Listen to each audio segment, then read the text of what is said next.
nô đấy. Trời. Ôi, vô tật tê với tiết đây rồi.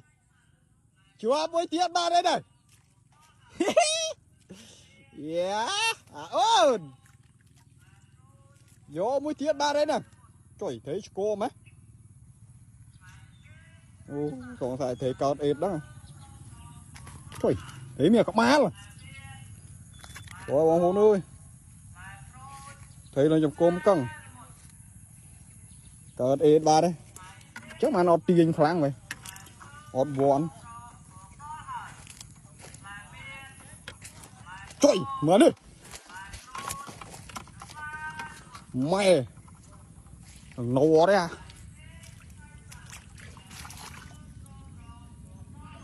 Đại ba đó.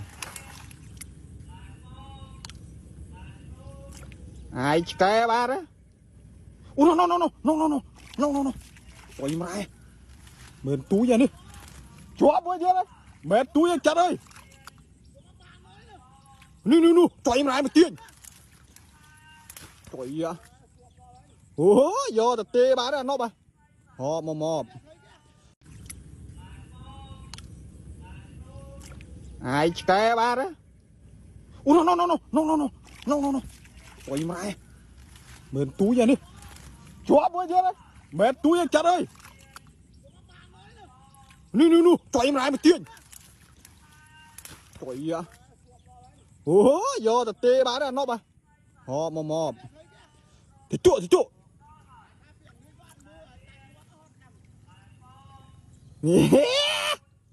Bạn vui thiệt bạn ơi.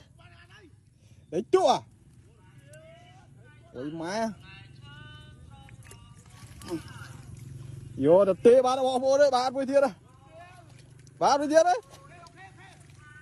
Vô vui thiệt bạn ơi.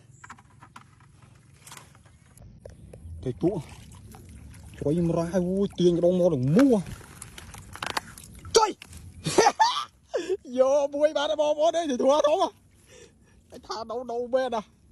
Bạn vui bạn. Trời dạ, ô mà cay là một đo liêu phong ơi. Con cắt am vô men. Bạn vui ơi. Trời dạ. Thôi mà phong ơi. Anh đi chô lạc lô lôi nè. Bạn vui. Vô bạn đây phong ơi, bạn vui. Cay cho vô cũng nè. Thật mình. Bạn tụ muôi. Nấu men. Thật mấy một cô thủ nữa. Thôi nhà lính. Bỏ đây bỏ hồ nữa. Trời. Bà cút hít ba đây nè. Là cái đầu tiên ra hồ ơi. Mà đạn khổ đợp chơi xì bết à. Ai chơi ba đấy. Đánh một ba đấy nè. Bà ra bóng nữa. Đánh một ba đấy nè. No. Cái thế á. Rồi xoẹt. Đánh bóng vô nữa. Ngọt ba đây nè. Ôi ba đây nè. Có một mưa pích. Cho ba nó bóng vô nữa. Ba ăn đây anh muối. Đây ngọt ba rồi. Ôi ba đây nè. Ôi phục ba nữa.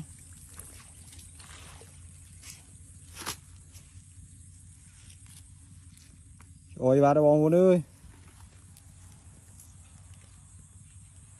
Nặng nghịch mình có một mưa pích. Ôi vô vui tiết ba đây nè.